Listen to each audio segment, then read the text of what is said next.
Hey, what's up, guys? It's Rico here, CEO of SourceFind Asia, co-host of the Mainland China podcast, and the host of the SourceFind Asia YouTube channel, of course, back with another one.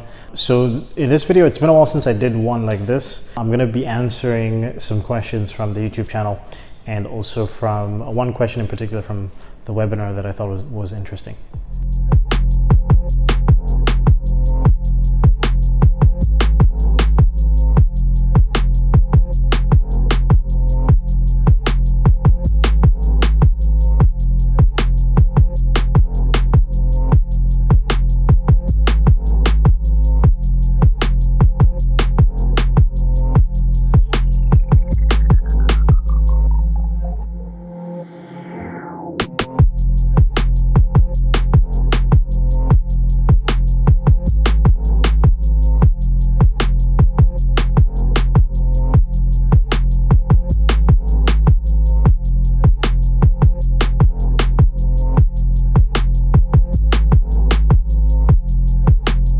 So first off, just want to start with the YouTube channel question. So we have AA here, he or she, or they, right? Does the buyer pay government tax or does the supplier pay government tax? Please advise. So my assumption here is that you're asking about the export tax. There's luxury taxes and export taxes, and then the general taxes that a company pays in China if they're buying and selling a product, sales tax. So typically the way it works is whoever is exporting the product is the one who pays the taxes to the government. What the factories will usually sometimes do if you don't pay attention to it is if you pay them in RMB, they'll include that export tax into the actual cost of the product. Because as far as they're concerned, you're basically buying the product. As far as the government is concerned, you're basically buying the product as a local supplier. So like if we buy product from factories, if they want to do it the proper way, they would usually include that export tax. If they don't, then we pay it, and then you typically, I think it's about 3 to 6 months later. Like when you export the product, when you prove to the government, you submit documents, and 6 months later you get the export taxes back, but it's not the full amount. Like you get, I forget what the amount is, but it's like a percentage of it. So you just have to ask, and this is, you don't have to worry too much about it if you're paying in foreign currency, especially if you're paying a factory into let's say their Hong Kong bank account rather than paying them in mainland China. But it's definitely something that you want to start inquiring in if you start to deal more with trading companies, or if you start to actually pay the factories in local currency. Who's responsible for that tax. Also, a lot of times factories will give you two options. They'll say do you want the real invoice, or do you want an invoice just for your own tax purposes in your country? And typically what that means is if you get the real invoice, they're going to add the taxes into it.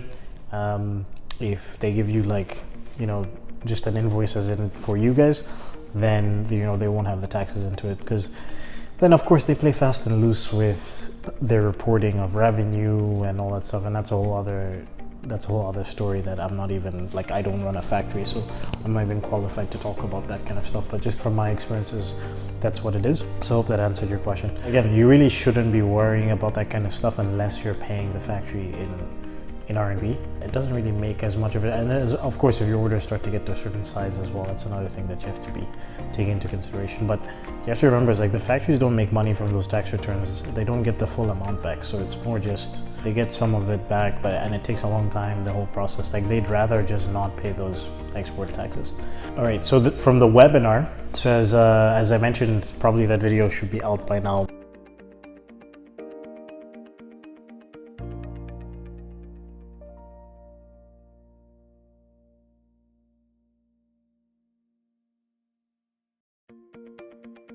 But I'm sure you guys have seen the promotion for the webinar. We did another one on the steps that we use in SourceFind Asia to find high quality suppliers.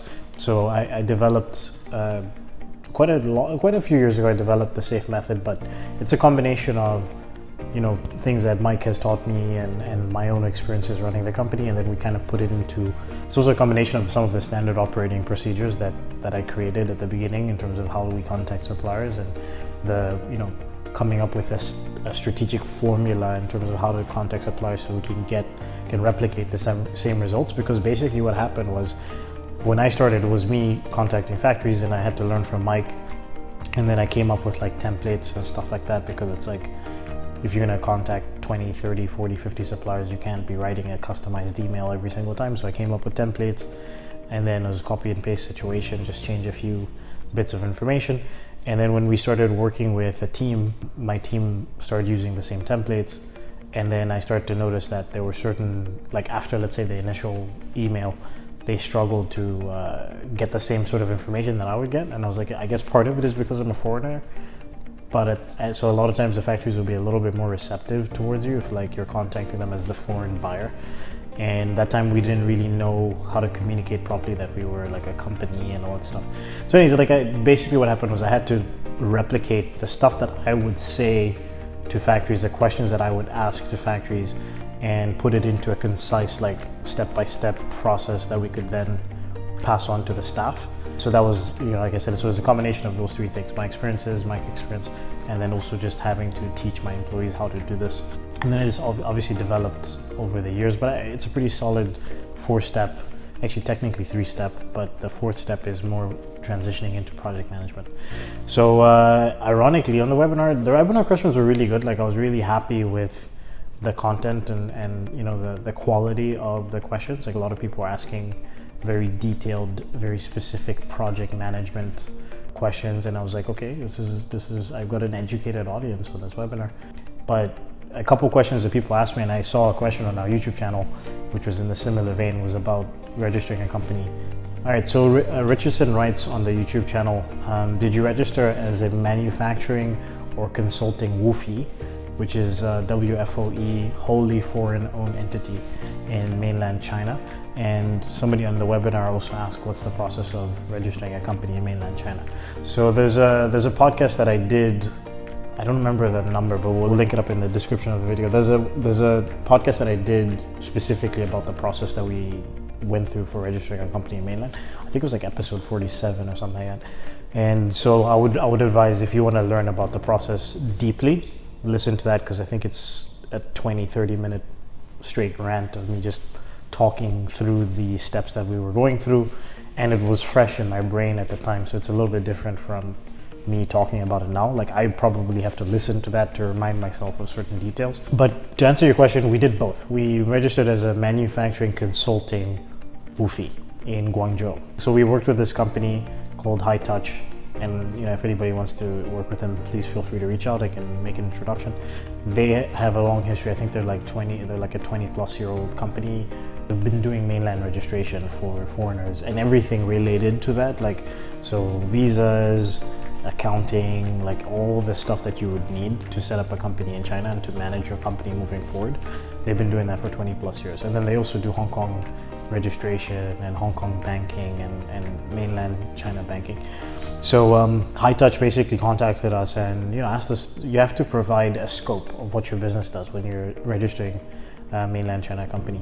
And I just said, yeah, we're a consultancy, because we don't typically buy and sell the products. We're not your traditional trading company, right? So we don't have like a bunch of items on our website and you just order from us and then we go buy from the supplier or the actual factory. We help people find the factories, we help people manage the factories, and we take a separate consulting fee for those services.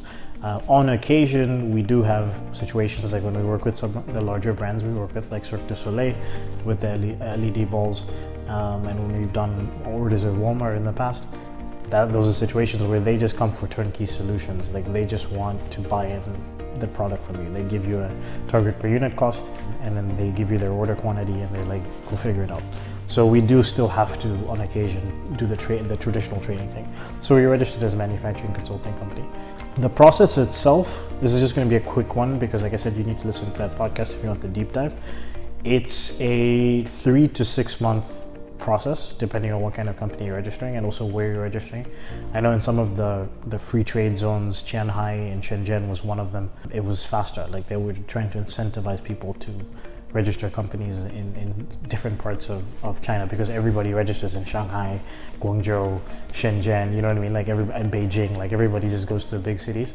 So they were trying to get people to branch out, and they still are. So if you were to register in, just as a random example, if you were to register in like Jiangmen, which is not that small of a city, but it's not the most appealing city for a foreign company to register and for foreigners to live in, there would probably be some incentives to do that. If you're to register in freaking Xinjiang province, which is Western China, like there's just like there's nothing there besides factories and farmland and stuff like that. So yeah, you know, that's another area where it's like there's incentives to the government provides incentives for people if they wanted to open a factory there or offices there. So anyways, 3 to 6 months. If you work with a consulting company, I would say you should expect to spend on the actual process of registration, including consulting fees, I'd say about 5 to 7K. Again, depending on the product, depending on the type of company that you're registering, it's very different if you're registering a fintech startup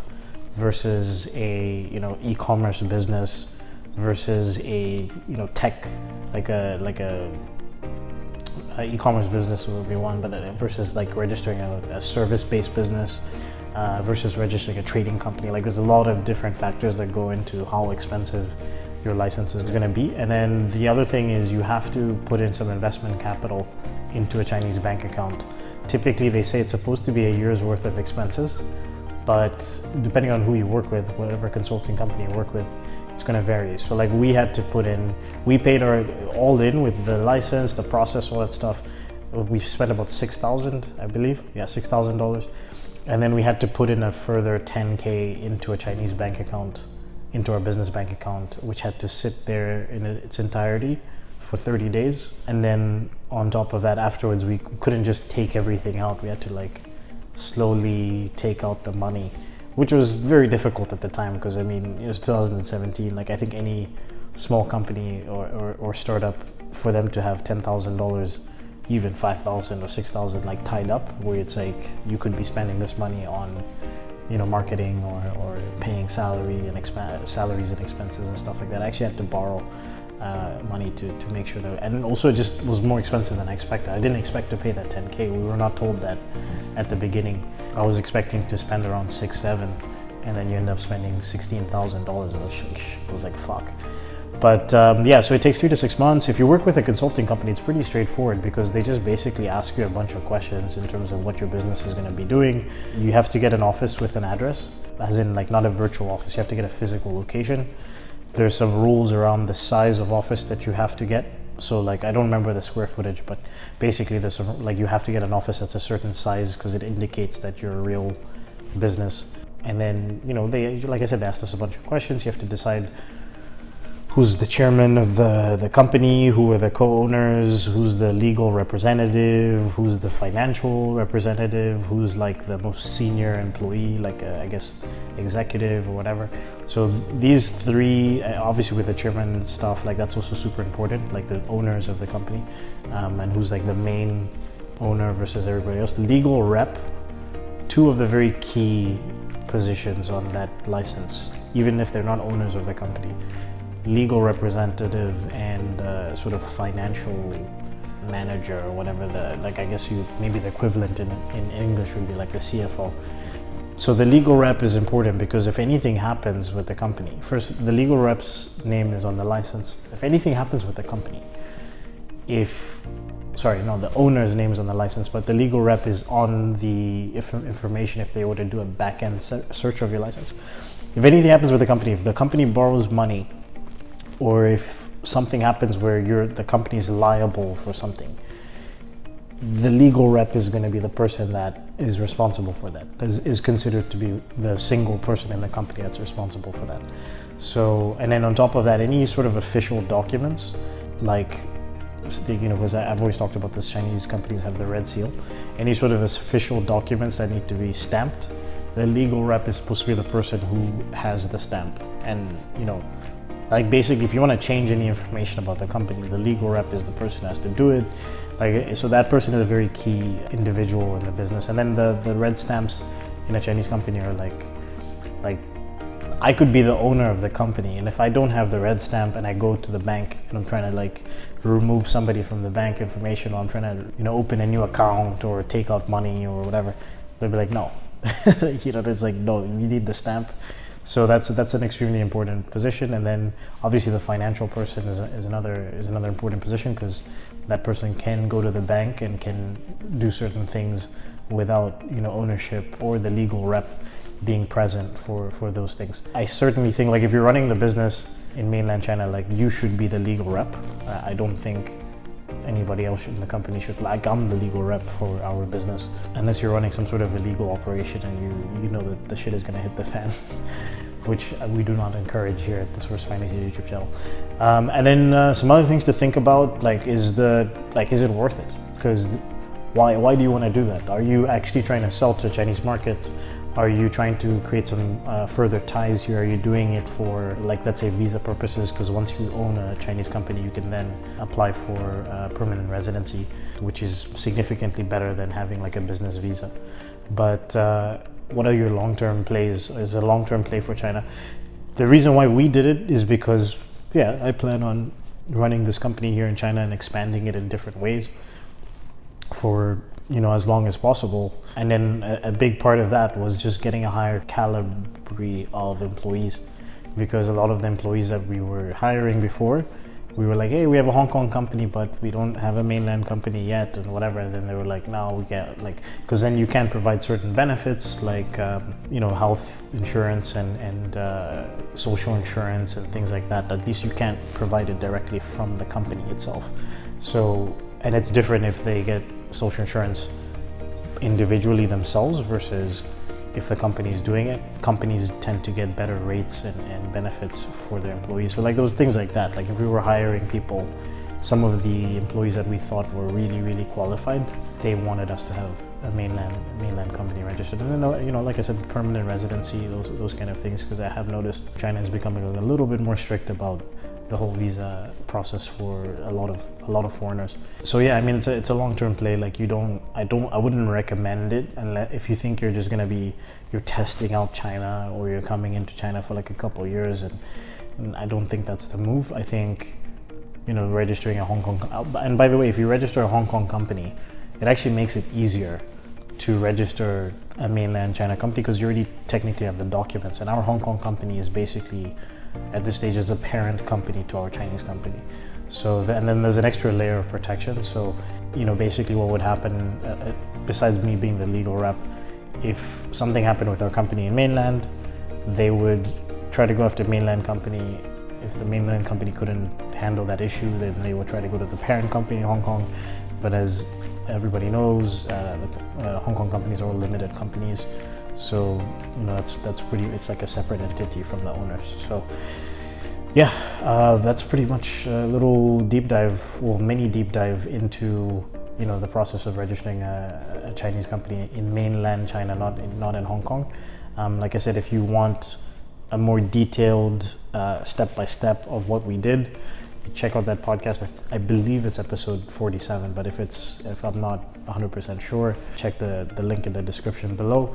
If you like this kind of content, like, comment, share, subscribe, and get us to 1,000 subs, man. We're so close, like 858. I've got like 2 months to get to this, a month and a half, 2 months to get to 1,000. And it's pretty crazy. Like 6-8 months ago, I think we had like 200-300 subscribers. I was celebrating 300. Like, we're getting 1 or 2. We're getting like 2 to 3 subscribers a day these days.